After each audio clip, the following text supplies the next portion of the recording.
Welcome to Married to Portuguese. On each episode, my English-Irish husband, Bob, and I discuss and laugh about our life and adventures in the Portuguese culture. Bom dia. Bom dia. Oh, it's good to do that. Oh, yeah, it's really good. I mean, we just did it 2 weeks ago, but I know.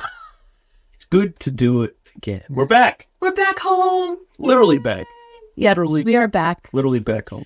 We are home.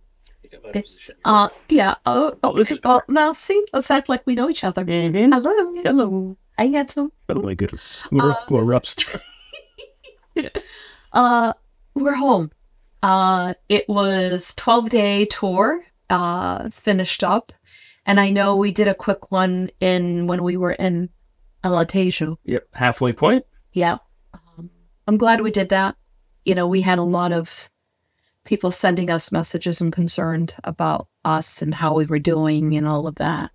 So, The second half of the trip, we didn't see any smoke. Nope. No flames. Nope. I think shortly after we did the recording for the first half, they had some rain or some cool nights and they got the fires under control. I think it was like the next day. It was pretty It was the next day. quick. With Yeah. a lot of help from other European countries. So Oh, I know. hats off to them. Canada came in and helped, as well as people from France and from Spain and Germany and all of that. And they've caught some people. They've arrested 14 people for arson. 14. 14. That's what I read over the weekend in the newspaper. 14. Crazy. Just crazy. Crazy. So anyway, we were fine, and thank you for your... Yes. Thank you for all your love and concern. We appreciate it. We really do. Definitely did. So the second half of the trip was the whole trip was wonderful. We just had Yes. We just had that. a great time. Yeah. After we left Alentejo, Well, we need to talk about us being... Oh, did we talk about where we were the last time? I'm so sorry. We had jet lag for like a good week. And... so to recap, yeah. the last time we spoke to you, we were at the Tour de Palma. Tour de Palma in Alentejo, which is a winery/hotel. They've got Yes. 20 rooms. It's a boutique hotel. For those that are... It's a 5-star with a Michelin star chef who is just incredible.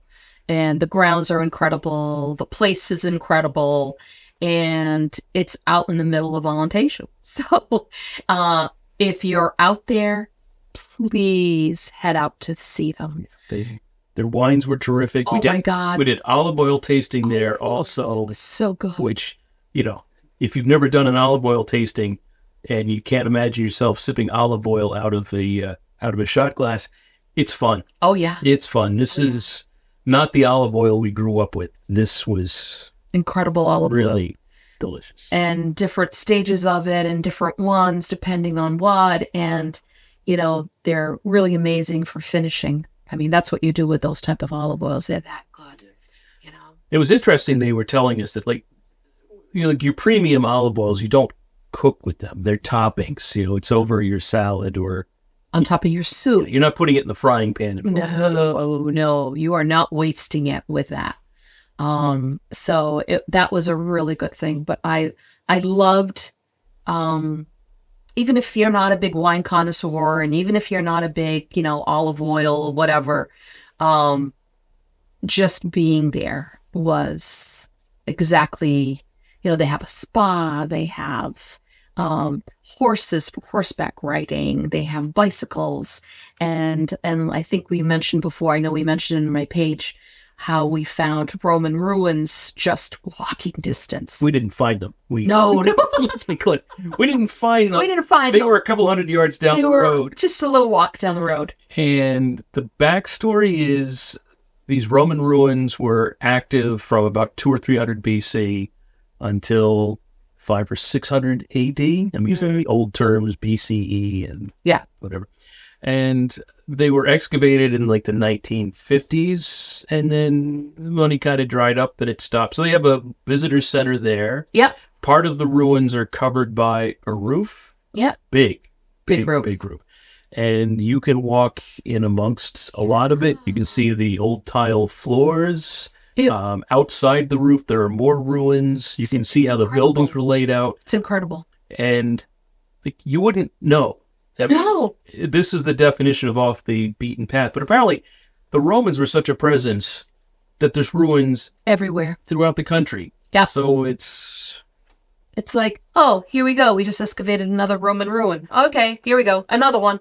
But this was, this one was unique. it was very unique. Unique because they have a tapestry, I guess. Yeah. At the end, towards the last couple hundred years, it had become like a Christian settlement, the Romans. Yeah. And they built a chapel, and they had built this amazing baptismal font in the ground. It's a double cross, which is unique. There's only 2 of them in the world, this one and one in Jerusalem. Yeah. And it is like a traditional baptism pool where you walk down the steps into this thing, and it's, 4 feet deep. It was, And you could walk into it. yeah, you could. I mean, we didn't because we don't want to touch anything or whatever, but it was there for like people to explore. So that was fun. That was a highlight of the trip. And I think for some of the other guests. It was very palpable Mm. how important that was. Yeah. With, beautiful dinners outside at night under the stars. Oh, yeah. And we had the full harvest moon. No, we had our first night there. We had the full harvest It moon. was terrific. So it was, for everybody, it was sad. Sad to leave. Oh, I could have stayed there much longer. I really could have. It was, what was it? 3 nights. 3 nights. It could have been longer.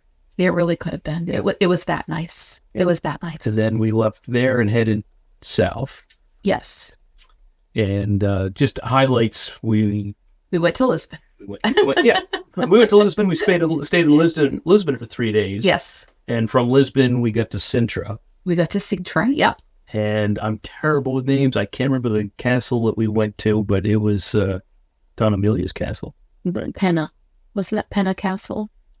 We'll put it right down here. We'll make sure. Reference. Again, we're still not 100%. Yeah. But, it was, this seems to be a consistent story no matter where we go. It was a steep, windy road for the bus to get up to the top of this. I'm glad I wasn't driving. Yeah. And it was a mob scene. Yeah, it really was. Because of the fires. Yeah. The castle had been closed for a couple of days because it wasn't that they were afraid it would come to them. They just closed everything around it so that people didn't travel there to take certain highways. Yeah. Yeah. So if you had tickets from the previous 2 days when they were closed, they were just letting you in. So the lines were triply long. Is that a word? Yeah. Triple everything. So triple crowd, triple everything. And it was literally,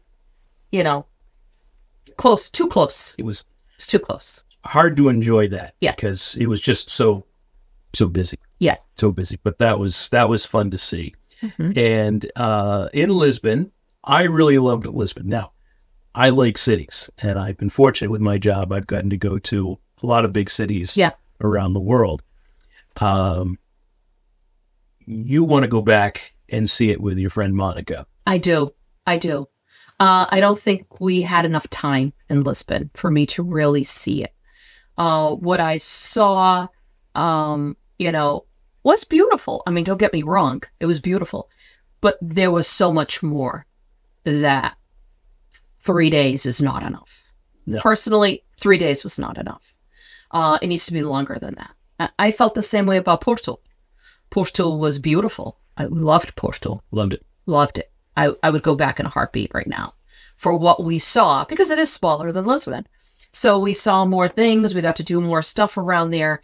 And, but, Lisbon, I really loved. I really enjoyed the tuk-tuk tour. The tuk-tuk tour was a lot of fun. I really loved that. So for those that are traveling to Lisbon and are wondering, I haven't been here, or I want to do a tour, what one? I recommend the tuk-tuk tour. Yes. I really do. Tuk-tuk. Yeah. Tuk-tuk. So those are like the 3-wheeled motorcycles. A lot of them are electrified now. Yeah. So they're not belching smoke into the sky, and they were comfortable enough. Yeah, we had a great guide, and that helps, right? Oh, great yeah. Guide. So it was like a Saturday morning, and we left about 10:30 in the morning, and he was pointing out the different neighborhoods, the different buildings. We drove through the famous flea market, Yes. We didn't. Yes. We didn't get to go, but some of our guests stayed back. They did. Because, yeah. So I've got a garage full of stuff that looks just like it, but No, we don't. yeah, we do. No, we don't. We do. No. But it looked like a lot of fun. Okay, instead of Portuguese license plates, I have Massachusetts license plates. We don't. We don't. We don't. We do. You know, there were a lot of, like I said, we didn't have enough time. No.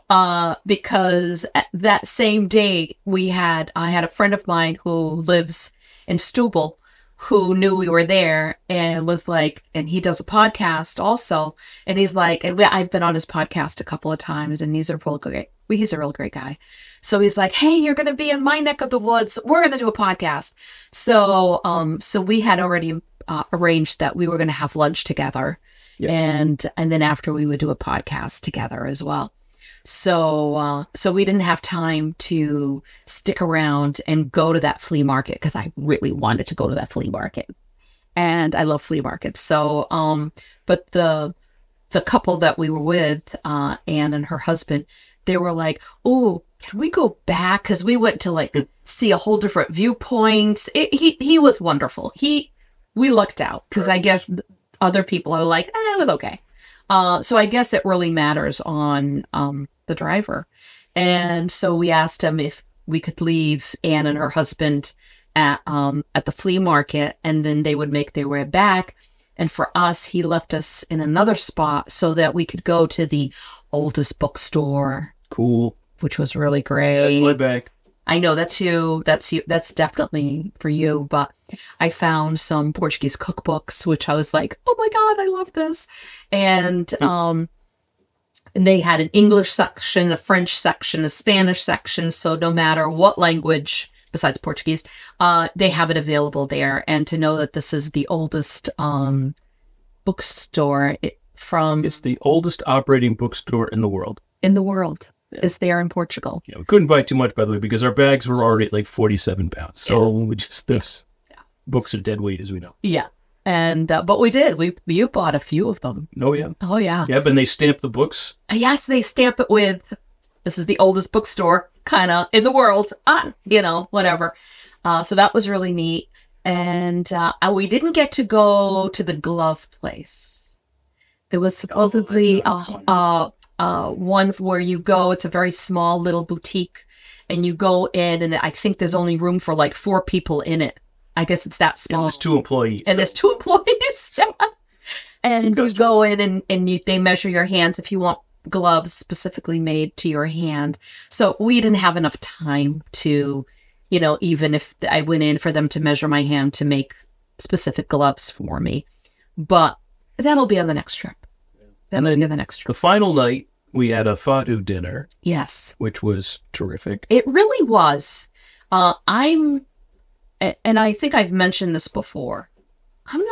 My mom was a big Fado fan. So is my sister. One of my sisters loves Fado. He loves Fado. There are times when I come home from whatever, a meeting or whatever, that I've been out and I come home and I'm hearing Fado music coming from his office. So I'm like, who are you? But he loves Fado. He loves Fado. So when I knew that was going to be the last night that we were going to have, and it was going to be Fado music, I'm like, okay. I do like Ana Moura. I like more of the more progressive Fado. I like Maurizia, some songs by her. I hope I'm not offending anyone by any means. But, it isn't like right top in my list for music. And so I said to Bob, well, I'm going with an open mind. Let's see. And it's our last night in Lisbon and let's go enjoy ourselves. So we sat there and there was 3 artists. 3 artists. So different from a typical dinner show. They tell you up front when the artists come out, please stop eating. You can take pictures, no video, don't talk, pay attention. And everybody did. And everybody did. So 3 artists and each one sang 3 or 4 songs. So it was just a perfect amount of time. Oh, yeah. Each very different. Yep. coming from different like passions of sort, So we had 2 female singers, and in between there was a male singer, and he was great. Yeah, He was he great. was really great. And when we were leaving, he was outside because they have Fado. It was very deceiving on the outside. On the outside, it looked like it was a tiny little place, but when you walked in, it was deep. It was very deep. and there was at least a downstairs. There was a downstairs. Smaller, but there was Yeah. a downstairs. So they would do a Fado upstairs, and then when they'd leave, they'd go downstairs and perform for them. So while they left, we continued eating and it'd be served, continually served. And then they'd finish downstairs, they'd come back up, and then downstairs would eat. It was quite a show. I didn't tell you this, but I went downstairs. You did? That's where the restrooms were, yeah.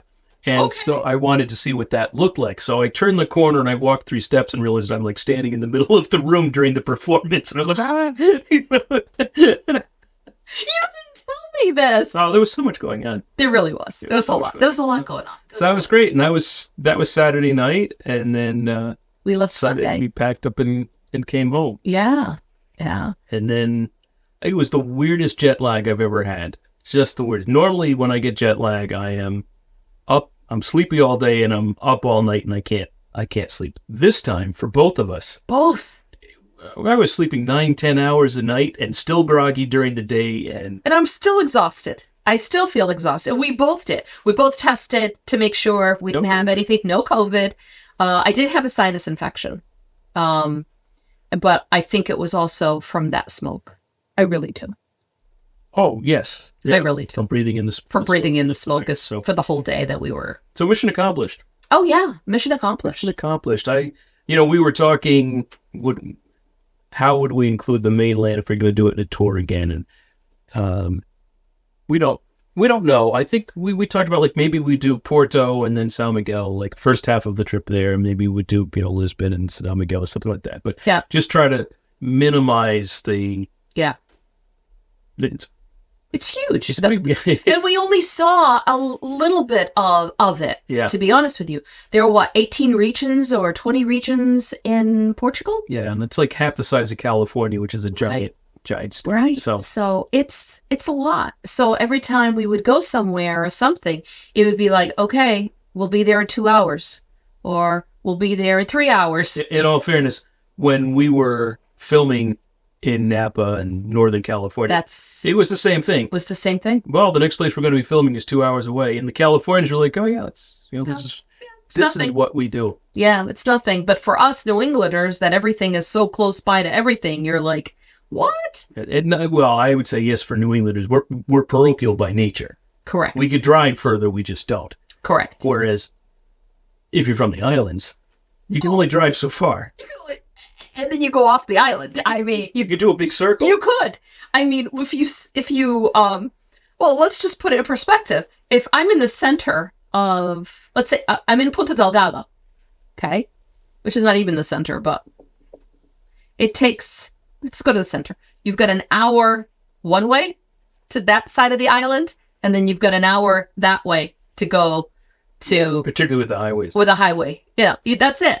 That's it. I mean, granted, if you're doing roads backside, back roads, it's going to take you longer, but, it's, yeah. And then I'll tie this up to, the tour for the island that we're going to do in a week and a half. It gives us the flexibility to go with the weather, so we can check the webcams. Yeah. And see where it's not raining or where it's sunny and Yeah. go someplace else. We can shift pretty easily because everything for that point is only 20 minutes away. Correct. So that's Correct. That's pretty simple. We've done that before when we were there on our own. We just followed the sun. Wherever the sun was, that's where we go. Well, And we follow the sun to the webcams. the webcams. Not across the sky from east to west. Yeah, we did not take out Then we'd be doing the same thing every day. yeah, we'd be doing a map, kind of looking at the celestial stuff. No. Woke up each morning in Mysteros. Just went all the way to Pugasap. Yeah, no. Every we didn't- day. No, not that. No, we That's didn't not- do. We did not do that. So we bounced around based off of the Yes, we did. We did, and that was a lot of fun. That was a lot of fun to do that. Well, I highly recommend it. Yeah, well, that was our tour. I hope you appreciate that. Yeah, the recap. We are excited for our new season of the show. We'll tell you more about that next week. So the new season of Married to Portuguese. I'm married to Portuguese. He's married to me. It's my show. It's his show. This year, my manager negotiated for There is no manager. I'm going to get a lot more talking time, and the demographic said, Bob, go ahead and wear your specs because the crowd loves it. So, wow. I'm wearing this for the people.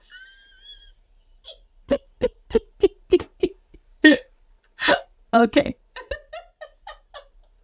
This is probably a good note to end on. Let's end it on here. All right, guys. Thanks, everybody. Have a great one, and sending you lots of love. Yes. Bye-bye. Thank you for listening. Don't forget to hit the subscribe button, and we'd love to hear your ideas for topics. Ciao.